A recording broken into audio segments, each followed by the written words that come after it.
Good afternoon, everyone, and welcome to CISA's Virtual Industry Day, which is being hosted by CISA's Virtual Office of the Chief Acquisition Executive Office. My name is Dr. Luciana Nicole Turner, CISA's Industry Engagement Coordinator. Before we get started, I would like to provide some guidelines and information to make the day run smoothly for everyone. Please note, all information shared in CISA Industry Day events regarding CISA's future capability needs or requirements is solely for informational purposes. The presentations and discussions in no way, expressed or implied, obligate the government to purchase or otherwise acquire the items or services discussed. The government is not bound or obligated in any way to give any special consideration to any organization on future contracts resulting from these communications. Today's live event is being recorded. The use of the Microsoft Live Event recording is approved for information sharing only.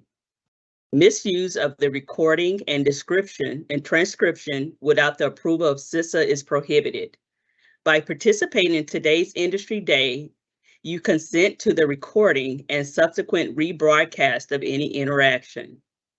Note, if you disagree with the recording's disclaimer statement, then you may opt out of viewing or participating in today's Industry Day. Please check out CISA YouTube channel in the near future for the video posting and for the latest happenings in CISA. On the screen, now's our agenda for today. As you see, we've had opening remarks from CISA, OCAE, and presentations providing information on CISA Integrated Operation Division's overview, focus areas, and capabilities. Later during our breakout session, you will have the opportunity to engage with our presenters. Our presenters will be taking questions during their presentations. Participants may type questions in the chat function during the breakout session. Please be assured that CISA will be capturing unanswered questions entered in the meeting chat and will provide official responses after Industry Day is complete via an amendment to the SAM.gov notice, along with the presentation decks. Now that we've gone through all the housekeeping for today, on to the good part. I'm pleased to introduce David Patrick, the Chief Acquisition Executive. Hi, I'm David Patrick. Good afternoon, and thanks for joining our Integrated Operations Focused Industry Day. Before I talk more about today's events, I want to mention and thank those who participated in our other recent Contracts Focused Industry Day held earlier this month on June 7th. During that event, our contracting officers discussed FY23 and anticipated FY24 requirements and contracting opportunities. And like all of DHS, CISA uses the Acquisition Planning Forecast System, or APFS, to provide an early overview of potential contracting opportunities to aid industry like you with planning. Going forward, we expect to hold these contract-focused Industry Day events through our Chief of Contracting Office twice annually to keep you better informed of the opportunities at CISA. Today, we continue our Mission and Capability Focused Industry Day series, building a better understanding of CISA. And by knowing CISA, how it operates, and learning the capabilities we currently have, it should help you see where we may have potential gaps and needs for your products and services. It will allow you to focus your expertise on developing those products and services to support us in the future. We will not be addressing any of the specific current contracting opportunities today, but we believe that these mission and capability focused industry days provide an appropriate mechanism to help make better decisions for long-term investments to compete for and meet our future needs.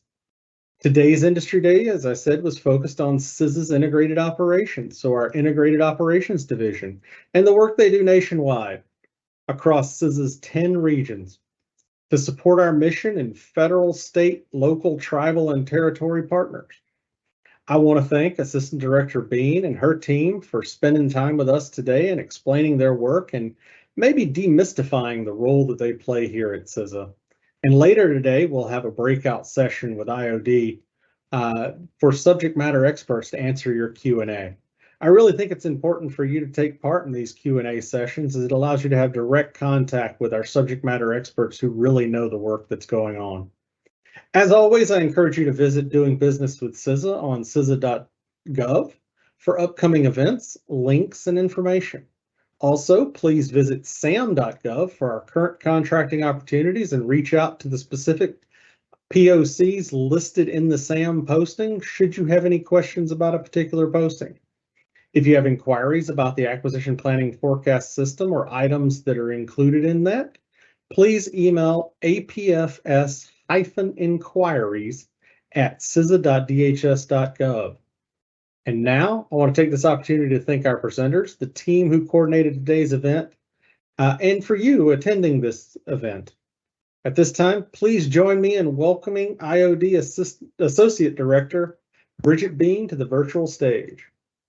I am so excited to be here. It is just a great opportunity. I am in Region 7 in the Kansas City Regional Office, and I just spent the morning with the Chief of Police, with folks from the Fusion Center, went to the Emergency Operations Center, meeting with our stakeholders and our partners. So I'm super excited to be here today. So just a little bit about me. I am the Assistant Director for Integrated Operations Division here at CISA, and I am so excited to be here because this is an opportunity for industry to learn about what IOD does. Not because IOD has so many procurements, but because the procurements that are done, the products and services that are delivered to CISA writ large are generally services and tools that we in IOD will use. So our partner divisions across CISA are developing tools and assessments and resources that we use and we deliver at the local level. So it's so important for industry to understand IOD's role, understanding that we get many of our products and services from our sister divisions. So if you understand what we need as one of the end users, and an opportunity comes out from CSD, Cybersecurity Division, or the Infrastructure Security Division, or stakeholder engagement, or the National Risk Management Center, we in IOD are going to use those tools and services as well. So that's why I am so excited to be here. So we are on slide 9.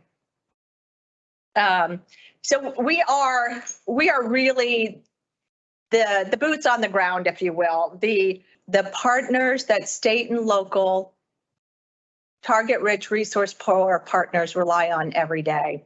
But for IOD specifically, we really, our mission is to prepare, plan, and coordinate all of CISA's operations and the capabilities and services to enhance our nation's critical infrastructure.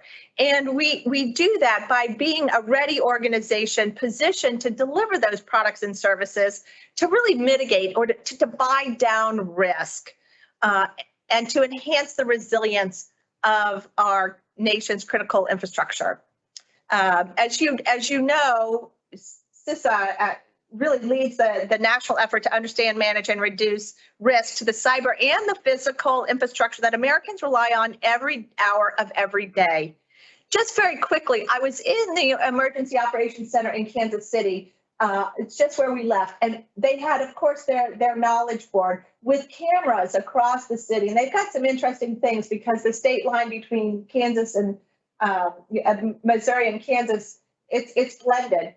But as I looked across those cameras, I saw every one of our 16 critical infrastructure being represented. And that's why what we do in IOD is so important, because it's the critical infrastructure that every American relies on, whether it's port, whether it's rail, whether it's banking, whether it's healthcare. It does nuclear. I saw all of it on this camera, and it just re-solidified for me the important work we do in IOD. And really working with our SLTT partners to make sure that we are bringing products and services to bear for them to buy down risk and to enhance resilience. Next slide, please. So just wanted to point out here that we're Department of Homeland Security, as you know, and CISA specifically, we have a lot of authorities, whether they're legislative, regulatory, statutory, or executive orders that we operate under. And the takeaway here for me is that it really does give us broad ability to fill in gaps and to support our stakeholders. The one thing that I do want to mention, I think it's important for everybody on this call to have a refresher on. Recently, the Cyber Incident Reporting and Critical Infrastructure Act of 2022, or CISA as we like to call it. This is a prime example of an authority we have, which will, when implemented, require covered entities to report cyber incidents to CISA and also to report any ransomware that's paid to CISA.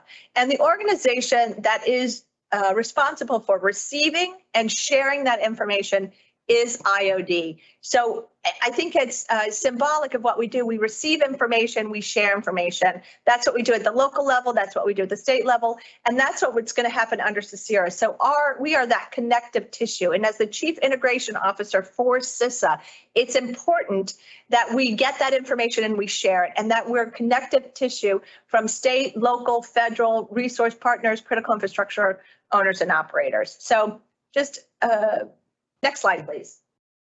I won't spend much time here, but I think it's important, going back to one of my first points, is to understand where integrated operations resides. And as you can see, the director's at the top, and then there's the 6 major organizational groups, cybersecurity division. We are one of the horizontal lines there, and we really integrate across and down, as well as working with the MEOs. Next slide, please.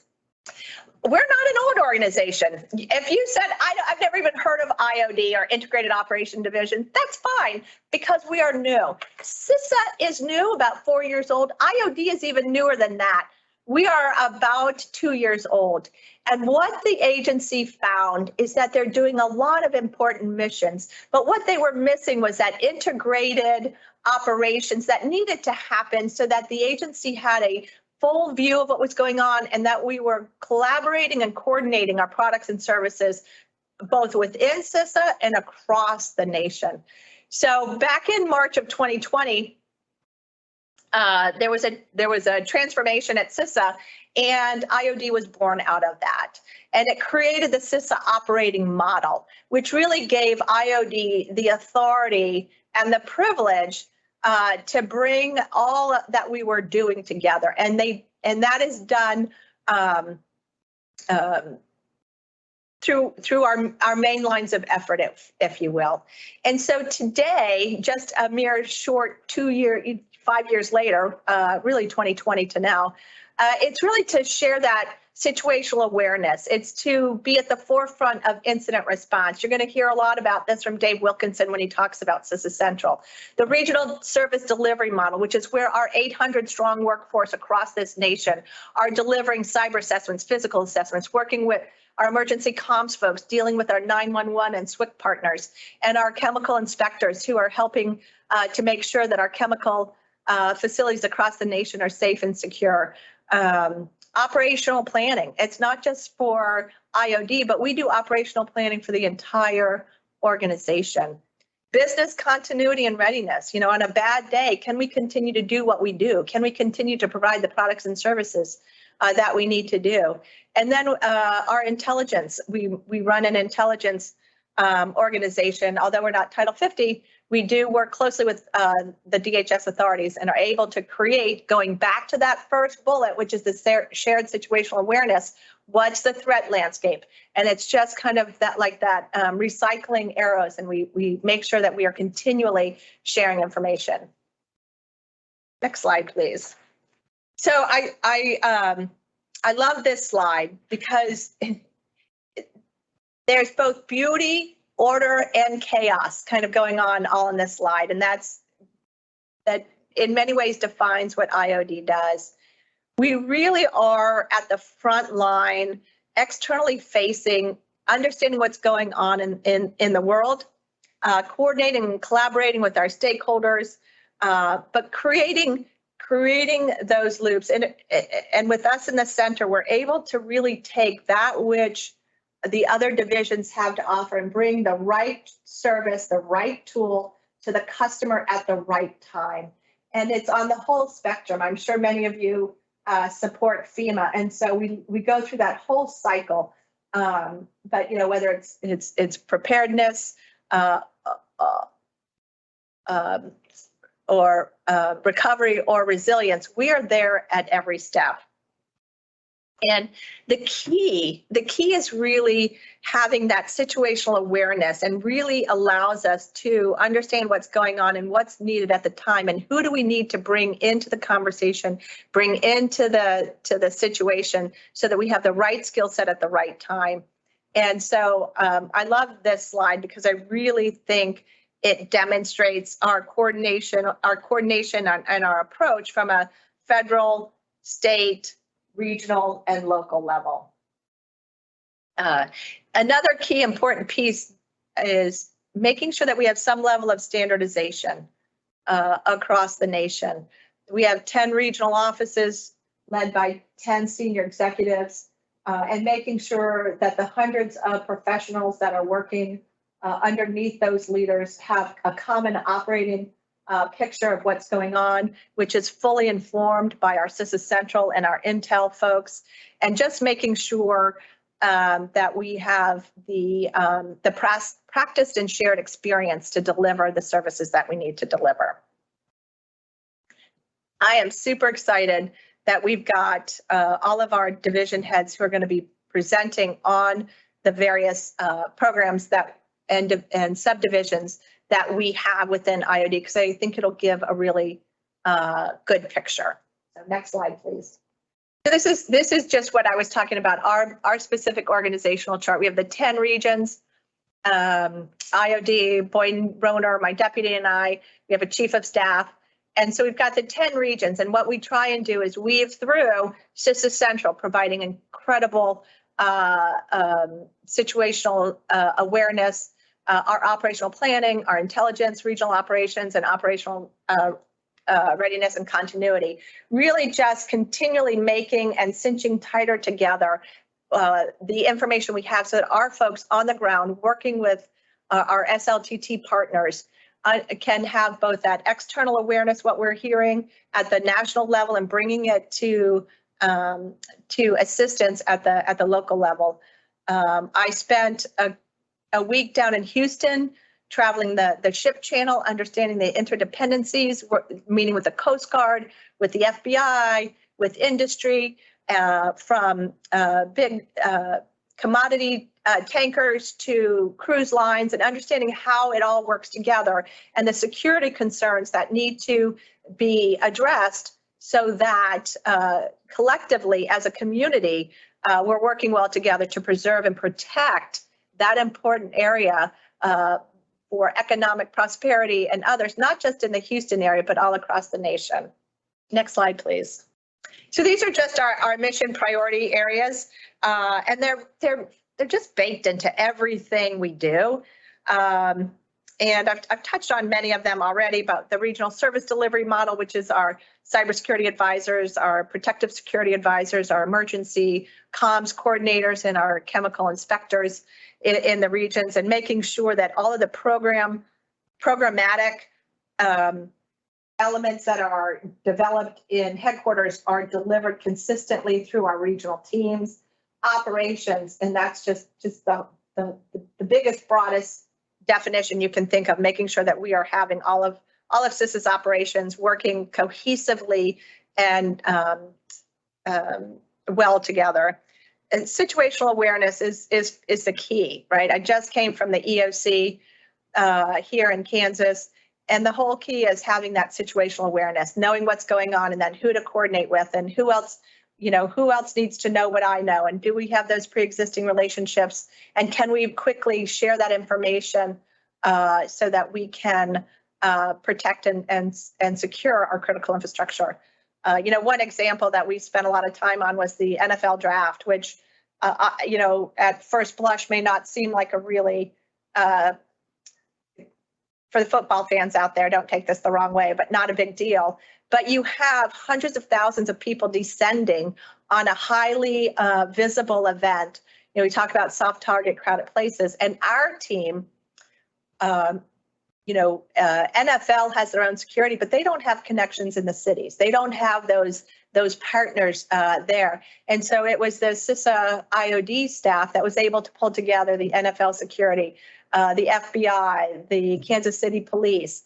I'm going to see the World War I Memorial Museum, the only one in the United States of America. They were smack dab in the middle of where the NFL draft was going to be held.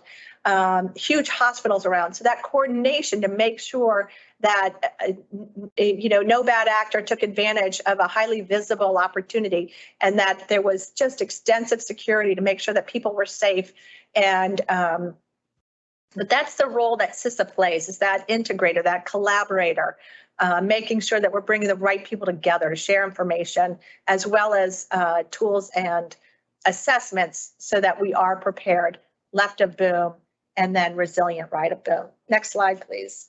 So, I've talked about this since I started talking, but we operate in a highly complex environment of missions, functions, and authorities, working with stakeholders and with threats and vulnerabilities at all of our nation's critical infrastructure. And our responsibility is really defined by our mission and functions and authorities. We take them directly from legislation, executive orders, as well as DHS instructions. And then by executing our very specific mandates, we influence activities and actions of others that drive security and resilience across the country. It is, as I travel the country and talk to our stakeholders, it is so important, the work that IOD does in our mission space, and talking with a number of stakeholders. The lines are blurred. No longer is it a physical event or a cyber event or a weather event. We're getting to the place where that confluence is happening, and you can't look at any one of them individually, but we have to look at them collectively. You look up in Region 2, a lot going on. We're in the middle of hurricane season, but they're also building large data centers. They're also doing a lot of things, having a lot of big events. And so we need to make sure that we're looking at everything. It's that situational awareness, what's happening, and how do we bring the best safety and security measures and practices to bear for our stakeholders. The key for me, at least, is relationships, and I see that loud and clear everywhere I go. And that's what makes this operating model work, is the relationships that our 800 plus strong workforce has. It's hearing what our stakeholders need on the ground, relaying it back to CSD. This assessment needs tweaking because what we're hearing on the ground needs to be better reflected in that. Our folks on the ground doing an assessment at the largest children's hospital in the country needs to understand what the stakeholder has and needs, and then go back to our infrastructure security division and say, here's some feedback from our stakeholders. We need this type of a tool. Again, hurricane season is ever present on our mind. What are those things we need to know about with cascading impacts and downstream impacts and supply chain? And so working with NRMC, feeding information up as they feed information down to us. So we really are the hub. I like to say the heartbeat of CISA. And so every other division within CISA needs us to help them, to better inform them on their products and services that they deliver. What are they hearing on the ground? And so it's that connectivity between regional and headquarters, that communication back and forth that we're getting from our stakeholders up to our headquarters, sister divisions, and then stuff coming from headquarters to our stakeholders. Is just critically important, is what makes our mission so critically important. Next slide, please. So what is critical infrastructure? It's funny. I was in Chicago a couple weeks ago, and I looked out a conference room window. And again, so every one of our critical infrastructure 16 sectors being represented just all across the landscape of Chicago. Similarly, looking at the wall in the Kansas City Emergency Operations Center, it's our 16 critical infrastructure, in some ways mirrors the FEMA lifelines, but they're very, very specific. It's the chem sector, the commercial facilities sector, communications sector, critical manufacturing, dams, defense, industrial sector, emergency services, energy, financial, food, and agriculture, huge out here in Region 7. Government facilities, healthcare and public health, information technology, nuclear reactors, materials and waste sector, transportation, water and wastewater. I mean, you look at this slide and it's everything, right? Airs, planes, trains, automobiles, hospitals, chemical, energy. It's just, I would challenge all of you as you're driving home today or you're going something, look around and you will see critical infrastructure everywhere you go. You want money out of an ATM? Critical infrastructure dependent. You want gas out of a pump? Critical infrastructure dependent. You want clean drinking water? You want to be able to make a call on your cell. All of that is critical infrastructure. That's what we're talking about the critical infrastructure that Americans rely on every hour of every day. That's IOD's mission, is to be out there on the ground working with, target-rich, resource-poor folks to make sure that they have what they need, bringing together all the right people to make sure that we're protecting our nation. Next slide, please. Incident response coordination is a role that we play that is so important.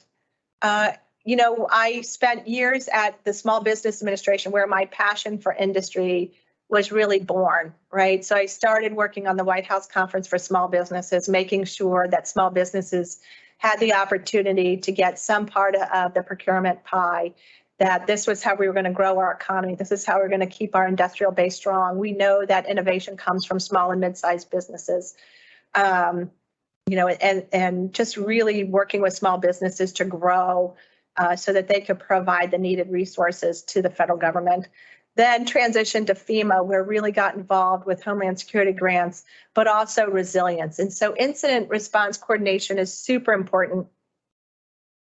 And it's one of those things where we need to make sure that we have interagency coordination, guidance, and oversight. And so we play a big role on Blue Sky Days to make sure that we're sharing information, that we're practicing what we would need to do in a bad day. Incident response actions, again, making sure that on a bad day, we have those plans, processes, and procedures ready to go that we've practiced and that we've shared both with our interagency partners as well as state and local tribal and territorial partners and private sector. The work we do on the ground is really minimizing the risk of cascading events, understanding those dependencies, understanding Jay Gamble, our regional director in Region 4, I was just down in Nashville with him and his team, as well as all of our PSAs who were together to make sure we were sharing best practices on the physical side, but really understanding if something happens in Nashville, what else can happen here in in Region 8, where water could be interrupted. Who else is impacted? Where does the water for a state down come from? Understanding that, making sure that we can communicate. Without being able to communicate, we are it makes a bad day even worse. We have to make sure that our public safety officials can communicate. We need to make sure that we have the right equipment and really just practice those communications so that on a bad day, we're ready to go. Our emergency support functions, I think Dave will probably talk about that. ESF2, ESF14, both our comms and working with the private sector. We work with continuity, national security, emergency preparedness. When I say that IOD is the heartbeat of CISA, I don't think I'm over exaggerating. We are the executor and the integrator of all that CISA does. And we hear from our state and local and private sector partners, our critical infrastructure owners and operators. What do they need? What are the services that we're providing? What does the threat landscape look like? We bring all of that together. And as the Chief Integration Officer for CISA, it is my role and my responsibility to make sure that we are working with industry to bring the best solutions to bear so that we can provide the services needed to secure and defend our homeland. So it's a pleasure. I'm thrilled to be here. Anytime I get the chance to talk to industry about what you're doing, I know that small and medium-sized businesses are the lifeline and the oxygen to our economy. We need our large businesses to help scale, but it is industry that government relies on all the time for solutions. So it's a pleasure for me to be here, and I'm grateful that you took the time to be here. I am more excited that you get to hear from my amazing team members who will talk to you a little bit more in depth and in detail about what we do in IOD. So turning it over, Dave Wilkinson, who is our Deputy Associate Director for CISA Central. Bridget, thank you very much. I appreciate the introduction. I'm Dave Wilkinson. I'm the Deputy Associate Director. Sorry, I just had a computer glitch there. Deputy Associate Director for CISA Central. We are the agency's operations center. Bridget just showed you a slide a second ago for incident response capabilities. The thing common amongst all of those categories is it takes decision-ready information, takes situational awareness and situational understanding, and that's what CISA Central provides to the agency, to our departmental and intergovernmental partners, and to the private sector owners and operators of critical infrastructure. We are the hub of all of that SA and information flow. We maintain situational awareness on behalf of the director. We enrich that with information we get from our intergovernmental partners, and we present that back out in a common operating picture. For the private stakeholder owners and operators, we are typically their first point of contact into CISA. If you don't know where in CISA to go, I can guarantee you that if you contact CISA Central at 844 CISA Central, we will get you to the right person and we will get you there quickly. The other thing we do at CISA Central is we are the coordination center or mechanism for cross-domain information response. By that, I mean all of the departments, all of the divisions within CISA report up to and through us, up to the leadership folks in CISA, to helpfully or hopefully consolidate all that information in a manner that leadership can take, understand, and then make appropriate decisions off of. We work closely, as I said, with the private sector, with publics. We talk to international partners. We're extremely heavily involved in cybersecurity, talking to Cybercom, NSA, the federal cyber centers across the government for the same thing. A little bit about CISA so you can better understand us. Back under the NPPD days, before CISA became a thing, we had three separate and distinct watch and warning functions. One was the NCIC, which is the National Cyber Security and Communications Integration Center. They dealt mostly with cybersecurity, computer security type of stuff. We also had the NIC, which is the National Infrastructure Coordination Center. They were dealing with all the critical infrastructure sectors, primarily on physical threats to critical infrastructure. And then we had communications, which belonged to the National Coordinating Center for Telecommunications.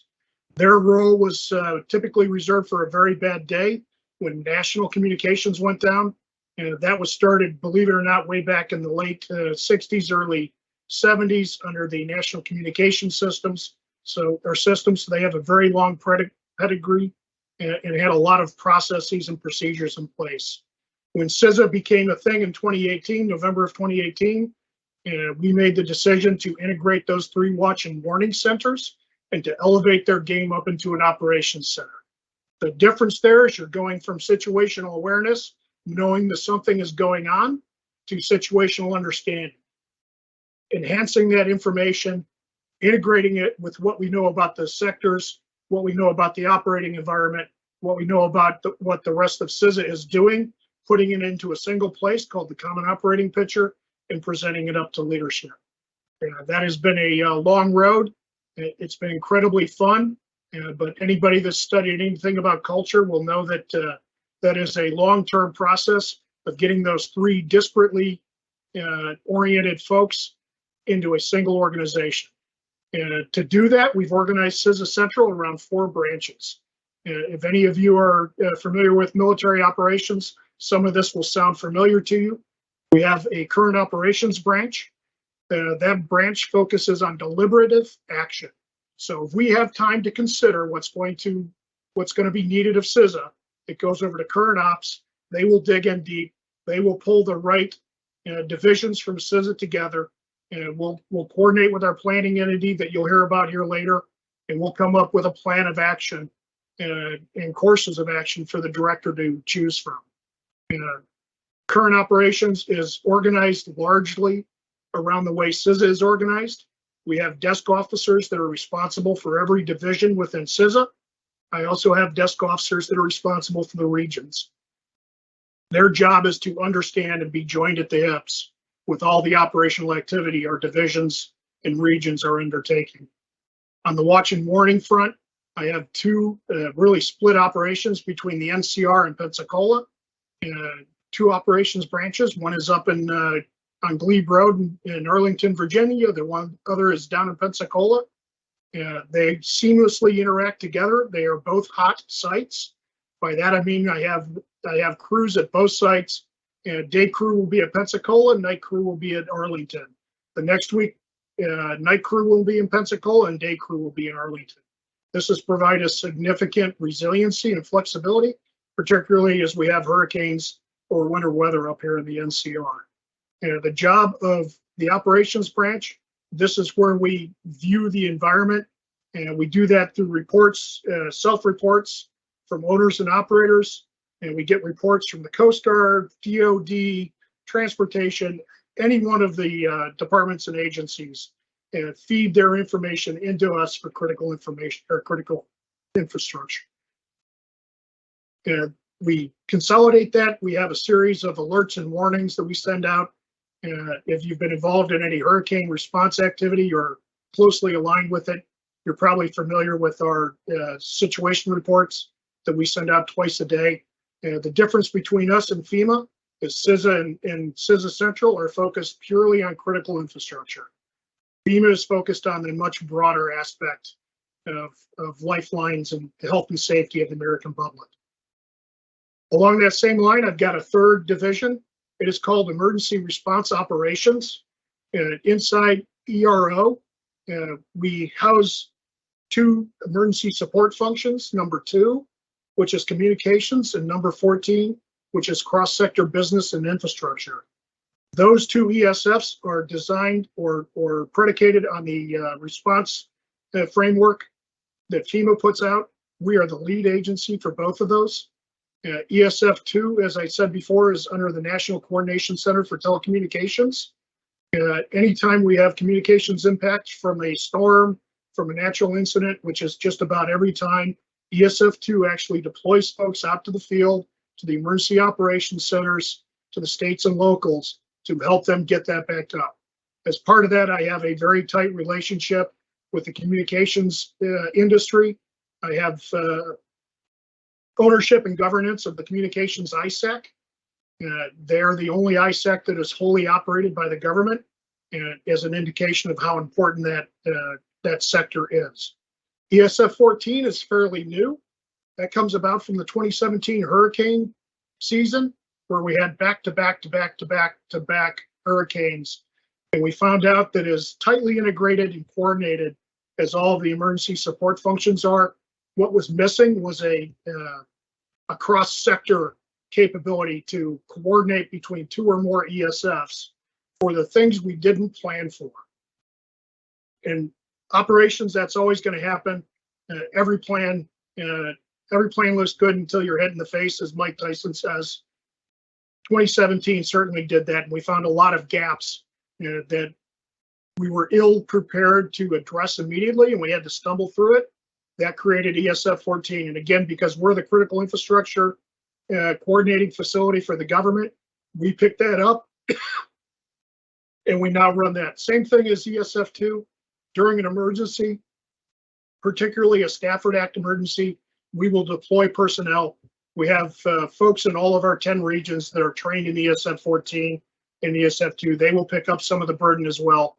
But they're all out there working with states, locals, trying to get as much information as they can, feed it up to CISA Central so we can coordinate it. As far as reporting goes, I'm sorry. As you know, one of the major roles of an operations center is to do operational reporting. We do external reporting almost exclusively through situation reports. Every last one of those is posted to HIS and CI. Anytime we have an incident or an event that is likely to last more than 12 hours, we will start doing situation reporting. If anyone's interested, again, get yourself an account on HISN and join the HISN CI community of interest, and you will have access to those reports. Typically, they're very detailed reports. We get into infrastructure of concern and infrastructure outlook. The infrastructure of concern is all the major CI assets that we think might be impacted by that event. The infrastructure outlook brief kicks in once a CI asset is actually impacted, and we'll start reporting on where that is in its recovery and restoration process, and when we think that will be complete. We have a host of internal reporting that I'm not going to go into very deeply here, but that is all focused on reporting to our leadership and to the intergovernment coalition. Final thing I'm going to touch on before I pass it on, a little bit more about an operations center concept. I mentioned briefly before that we had 3 separate watch and warning centers. The job of a watch and warning center is really to identify something's going on and get that very limited information over to people that can take action on it. As we became an operational entity, we had to step that game up. We're now going from just reporting on situational awareness to actually trying to build situational awareness, enrich it with reporting from all of our partners, and then putting that back out as situational understanding. A knowledge of not only what's going on, but what it means to CISA, how it's impacting the environment, and what our options are to address that or mitigate that risk. And all that said, I look forward to talking to everybody in the breakout sessions if you have questions. And at this point, I'm going to pass it over to Pejman Missouri, who's going to be talking on behalf of Acting Director or Associate Director Zandrea Green. Pejman, over to you, sir. Got it. Thanks so much, David. Great presentation, by the way. So as you said, I'll be filling in for Ms. Green, Associate Director of CISA Intel and the Deputy Key Intelligence Official for CISA. So before we really get into it, we need to kind of understand what is intelligence. Comes across a lot. We hear that word very often. A lot of people think, Jason Bourne, James Bond, that kind of a thing. But in reality, it's nothing quite so extreme or glamorous as that. Really, intelligence, there's a lot of definitions, but it's information that pertains to national security, homeland security, foreign policy, and related topics such as that. And within CISA, we in CISA Intelligence are part of what's called the Component Intelligence Program as part of the DHS Intelligence Enterprise. We are not part of the U.S. intelligence community. We are not FBI. We're not, CIA, NSA, but we do get unique authorities given to us by DHS's Chief Intelligence Officer, currently Mr. Kenneth Weinstein, who gives authorities to DHS components to conduct certain intelligence activities within their own authorities and the authorities given by DHS Office of Intelligence Analysis. So as part of that, we are that branch for CISA, responsible for managing, coordinating intelligence activities for this entire organization. And with that, it involves leveraging and building a lot of partnerships, both within CISA and especially with our many federal, state, local, and private sector partners. Because as you've kind of heard as a consistent theme throughout this presentation has been the value of information sharing. And intelligence, it's much the same way. Intelligence is really only valuable when it actually reaches a customer so they can make an informed decision. And that's really what intelligence is about. We recognize that. That's why we do our best in CISA Intelligence to make sure that our information gets to the customer, whether that's a federal partner, state partner, local, or even in the private sector, our many critical infrastructure operators. It is our mission to make sure that you are all informed as to the threat landscape, that affects your equities, because really what concerns you concerns us as well. And we also would make sure that all of our activities are, respect civil rights, civil liberties, any kind of legal privacy regulations, intelligence oversight. We ensure that we make sure that it's within those authorities as well as within the authorities of CISA, because we're not a Title 50 kind of national security focused organization. So we make sure that everything is handled under the existing authorities regulations that we do in fact have. And with that, basically, I think that kind of was a general overview of what we do here at CISA Intelligence. And with that, it is my pleasure to pass the torch over to Mr. Damian Higbee, Associate Director of Operational Planning. Thank you very much, my friend. And actually, I have two hats that I'm wearing today. So you'll hear a little bit first about our operational planning subdivision, and then I'll jump into operational readiness and continuity. So we can go to the next slide, please. All right, but first, a quick story where I need to brag on my daughter a little bit. So my daughter is 19 years old. She's going into her junior year at University of Minnesota's pre-med program and is a very capable, sophisticated, brilliant young person. And so a couple of weeks ago, we tend to talk on Sunday nights, and she called me and we were just chatting, and she goes, "Dad, what do you do?" And so because she's a sophisticated person, I decided to come up with a sophisticated answer, and I started talking about the technical aspects of planning and how we've got this 5-step planning process that we adapted from FEMA, and what a collaborative planning team looks like, and all the way through to something being signed out by the director. And her eyes are rolling kind of back in her head, and she goes, "No, Dad, like, what do you do?" And so I even got the like in there, the like. And so I thought about it, and we both laughed, and I thought about it, and this is a theme that has been drawn out by Bridget and others already. And really what our function is thinking about and planning for really bad days in an attempt to make them not quite as awful as they could. And that's an important part of this, right? Mr. Wilkinson talked about how plans often don't survive the first punch or the first contact with the enemy, and that to a large degree holds true for us. But the purpose of planning is best described as perceived control over an uncertain future. And so the act of planning and us going through the process actually is a starting point, and that we get comfort out of that starting point. So we really have 3 functions, 2 branches, but 3 functions in the operational planning side of the house. The first is our deliberative planning function. So that's think enterprise-wide, long lead time plans, some of which take a year or more to get through the entire process that I tried to explain to my daughter. And that's what we call enterprise planning function. That's the deliberative planning function that we have. And then we have something called emergent and regional support planning branch.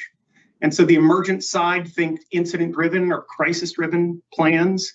You saw when Bridget was discussing some of our incident coordination and what happens during incident response. And so these plans we very quickly put them together with 24 to 48 hours notice, and we're trying to get a plan that actually synchronizes actions across the agency.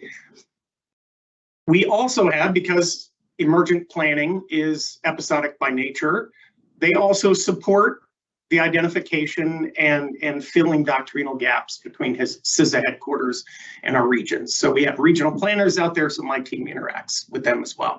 The last is very geeky function, but it's planning standards, very important. Every planner wants to know, can you send me a plan you've used? Can you send me a template? What are the authorities we should cite? So that's another piece that we do there. And next slide, please. Okay, now the really, really bad day. Right, so 2 pieces of the readiness and continuity. This is cleaner than us having 3 functions in operational planning. And so the first is the readiness side of the house. And the key takeaway here is that we are trying to actualize something called the Integrated Preparedness and Readiness Program. And so that's inclusive of three things. One, readiness exercises. Two, after action reporting or quick look reports that we call them sometimes. So these are post-incident or event, and we're trying to capture all of the lessons learned, what we did well as what didn't go well. And then a corrective action program, which is really tracking those things that didn't go well and documenting them and making sure that we're making the necessary improvements. And that's on a cycle, of course. So at the end, corrective actions feed the next exercises. The other half of this subdivision is focused on traditional continuity of operations. And I'm sure many of you are very, very familiar with continuity of operations plans. And then the other side of it is on the extremely bad day, devolution capabilities. So the ability and capability to devolve our critical mission set outside of the NCR and make sure that we continue to maintain that continuity and that connectivity with our state, local, and tribal and critical infrastructure partners. So those are the two hats that I wear. Now it's my pleasure and honor to introduce Mr. Joe Palmieri, a good friend and ally, and he is the Acting Associate Director for Regional Operations. Over to you, Joe. Thanks, Damian. Always a warm welcome and appreciate you. Assistant Director Bean, Deputy Assistant Director Roner, thank you for having me on here, and welcome folks for being with us today and taking time out of your busy schedules. My name is Joe Palmieri. I'm the Acting Associate Director for the Regional Operations Subdivision here in IOD. I was thinking through these presentations, and I would be remiss if I didn't call out slide 13 that the AD mentioned about the what I like to call the atom slide, with kind of all of the things spinning around, which was rightfully described as sometimes as beauty, order, and chaos. And that's where I tend to find our subdivision and our team working in this space. And there's really two themes, folks, I wanted to get across today to talk about the work that we do in this subdivision. And you've heard about this in the briefing today. One is maturing CISA's service delivery model, which was launched in 2022. And then also talking about the other divisions in CISA, the other 5 divisions that have products and services, and how does IOD execute on them? And that's where our subdivision comes in. So when we talk about our service delivery model, our mission set here in the agency is so broad. We've bucketed our mission set really in terms of having a model for national services, things that we can get across the country, regional services. Those products, those services might be connected to regional specific events. And then the last part is enterprise services, and that's really the technology piece that comes in that is offered to the workforce, but also offered to the public. And an example there would be something like the Homeland Security Information Network. That is something like an enterprise service that DHS offers. So here's where the interesting part comes in for the team. All of this needs to be coordinated. We have 5 other divisions out there. They have products, they have services, they have security assessments, whether physical, cyber, emergency communications, or chemical. And sometimes there's ideas that are generated, and whether that's incident specific or whether that's during steady state, whether that's built on a fiscal cycle about how to execute a project. We can't just kind of free throw that out to 800 people in the region and say, go forth and do great things. All of that needs to be coordinated in a way. And really, we exist here in the subdivision to fulfill the service delivery model by having portfolios that are attached to each division, where we are the connecting points, or the pendulum that I like to say, between headquarters and the field. And that's a critical piece, because as we mature as an agency, that is the integration piece that the AD and the DAD talk about regularly here in the agency. And that is the piece where we can have and facilitate that open dialogue and communication. So we're really focused on this seamless coordination between headquarters and our regions. But really, where does IOD fit in when we talk about our products and services that are being created? by our divisions. And that's really the how. Our subdivision works through the how. We are the ones that initiate the conversation. We are the ones leading the efforts, because at the end of the day, a division has a product or service and they need the field to go deliver that, go execute that, go talk to stakeholders saying, we have this assessments, it's housed in this division, even though the stakeholder doesn't see that. But this is the delivery piece where our protective security advisors, our security advisors really, our communications folk, emergency comms, our chemical folks, our cyber folks, all of those are delivering various and different types of products and services on behalf of the agency. And the second theme I wanted to talk about very quickly is really the business of being in customer service.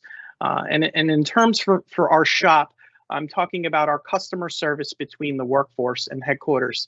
That is a critical piece to where we are looking very heavily at feedback and capturing feedback from our workforce in the products and services and creating technology solutions to help drive feedback from our workforce. Are we doing it right? Can we do it better? Can we do it in another area? And providing metrics back to those divisions so they can have an idea of how to tweak their products and services, how to make them better, how to really listen to the stakeholder and our partners that are out there to start driving return on investment by these products and services that CISA does so well in executing. I mean, we have 800 people out there. And so the reality is, like I said, we can't just have folks going all over the place. And so our subdivision exists really to coordinate all of that amongst our subdivisions here in IOD, across the enterprise, across the interagency in some cases, but mainly the pivot point between the regions and our headquarters folks here in CISA. So I'll end with a call to action before I turn it over to Regional Director Jay Gamble. As you learn more about CISA and you learn more about our divisions and you hear about the work and the products and services and things they're trying to tackle, and many of them are complex problems, I would be thinking about IOD. Because at the end of the day, that's where the integration piece, because ultimately I spend all day, our team spends all day coordinating with our division partners to work through those products and services that need to be executed by the field. So I would just put that little teaser in there as you come to learn more about CISA, that IOD is absolutely in the picture here, but we are in the service delivery piece of that. So with that, I will turn it over to Regional Director Jay Gamble for Region 4, and Jay will talk about the regional offices. Over to you, Jay. Thank you, Joe. I want to acknowledge AD Bean and DAD Reuner for just the opportunity to speak with you today. If we could go to the next slide, please. I am Jay Gamble. I am the Regional Director for CISA Region 4, located in Atlanta, Georgia. AD Bean mentioned this earlier. What you see in front of you are the regional offices for the 10 CISA regions. So I want to lean into what AD Bean mentioned earlier in her discussion. She said that IOD is the executor and the integrator of the CISA mission. And this is exactly what we are trying to depict with this graphic that shows in each one of these regions that mirror the FEMA emergency response regions. We have subject matter experts, security advisors located throughout the nation where our partners are, and whether those partners are state, local, tribal, territorial partners. Our experts or security advisors, they collaborate with critical infrastructure partners and communities at these critical junctions. So our workforce is distributed throughout the nation. On the sides, you see 1 through 10. Those are the regional office headquarters, but it's really key and critical that we have subject matter experts, and I'll talk about the different disciplines where our security advisors advise our state, local, and tribal partners. So if we go to the next slide, please. So within each CISA region, we have local and regional protective security advisors. Those protective security advisors deliver services. They are wide-ranging from assessments to IST is one particular assessment that we deliver. There's active shooter assessments that we provide to state and local partners. It is a collaborative effort that we engage with in terms of partnership with partners throughout the country. And so some partners may want more of our active shooter training and resources that we offer. The key takeaway here is these protective security advisors are embedded with our partners. So think partnership, partnership, partnership, collaboration, collaboration, collaboration. On the next tier of our subject matter experts or security advisors, we have security, chemical security inspectors. This is the one area of the CISA mission that is a regulated mission. So our chemical security inspectors, they advise and assist facilities with hazardous chemicals on security matters to reduce the risk of those chemicals being weaponized. And so the chemical facilities covered, they're covered under the Chemical Facility Anti-Terrorism Standards Program, or CFATS. And so again, across the nation, that's the role of those chemical security inspectors. Our cyber security advisors offer a wide range of assistance to our critical infrastructure owners and operators at the state, local, tribal juncture. The CISA cybersecurity products and services are offered penetration, all voluntary services, penetration testing, along with other tools and resources that we offer to help build the resilience of our partner infrastructures and networks. And then finally, our ECCs, or emergency communication coordinators, they're responsible for just building relationships, best practices specific to emergency communications. Think 911 in the government arena, and there are other equivalents in the private sector there as well. As we're in hurricane season specific to critical infrastructure, this is a time where all of our security advisors are really just on heightened alert to make sure that we're tracking any impacts that the weather over this hurricane season can have on any of the critical infrastructure located throughout the nation. So in the interest of time, I'll wrap it up there, but I want to hand it back over to our Chief Integration Officer for our agency, AD Bean. Ma'am, back over to you if you are available. I'm here with some of my colleagues here in Region 7 because I just landed down here and it's lunchtime. I wanted to break some bread with these fabulous professionals from Region 7 who are here every day to make sure that we are serving the American people. I hope, David, give me some direction here, but I just would like to close out with what I started with. And that is our relationship with industry is so critically important. And it's not just CISA's relationship with industry, but all of government. We are so reliant on industry to bring us the solutions, the technology, the innovation that we so desperately need to execute on our mission to serve the American people. It is my pleasure. I feel like I'm home with industry partners who's looking to provide a solution to the problems that we face. And the one thing that I really want to make sure that you leave here with, and talking to David about doing an industry day for IOD, I want you to understand that we are a consumer, a user, a customer of everything that CISA does. So whether it's in our support offices, you know, our HR, our IT, those offices, our mission enabling offices, we're a customer of those. For our cybersecurity division, assessments and other things, we're a customer of those. So if you are looking at procurement opportunities at CISA, I hope that this short hour will allow you some insight into how you might write your response, understanding that it's further potentially than just the office that you're dealing with, that to understand how CISA works, how we take tools and services and execute them at the state and local level. So I just wanted to thank you for allowing us the time to share with you what we do in integrated operations, and know that we very much value partners in industry, and we're very grateful to David and his team for continuing to build opportunities so that we can have an open communication between industry and government. David, over to you.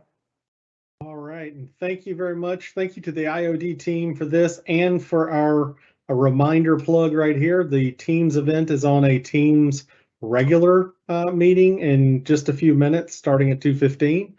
But thank you for everyone for attending. This is a very important piece of CISA, in that, as Bridget said, this really is our tip of the spear. It is the ones that are out there, the final users, and our industry folks. When you're building a product, when you're thinking about where it goes, who's using it, how they're using it, it is largely this group of people. While they may not be the ones putting the initial requirement out, they're the ones that it impacts probably the most. So we really wanted to bring you this type of event where you could see what it is they do, how they do their work, and get more information to help you do some of that long-term planning, what works best for them. So thank you very much, and we will see you on the next event at 2:15 on our regular Teams event rather than the live event, so you can ask questions. Thanks. All right, I just want to, just as a closing notes, I just want to say thank you again for participating in CISA's Industry Day. We hope you found today's presentations informative. As always, vendors are encouraged to monitor the DHS Acquisition Planning Forecast System, which provides high-level information regarding CISA's upcoming competitive requirements. That said, you should be noted that CISA continues to update APFS throughout the year as new requirements emerge. So it will be beneficial for vendors to continue to monitor the site during their entire year. Please send APFS inquiries via email to apfs-inquiries@cisa.dhs.gov. Look into FY23, check out our Doing Business with CISA at https://cisa.gov doing business for more information regarding additional upcoming virtual industry days. Also, the industry engagement team will host several 30-minute weekly vendor focus sessions for specific capabilities to ensure CISA staff have a chance to learn about the innovative work being done in a wider market. You may contact the engagement team at CISA vendor engagement at cisa.dhs.gov. Next slide. And please, as mentioned before with David, our CAE, please join us this afternoon for a breakout session presented by IOD's subject matter experts, where they will present these topics and answer your questions. Next slide. Again, we thank you for attending today's Industry Day event. This concludes today's main event session. Have a good afternoon.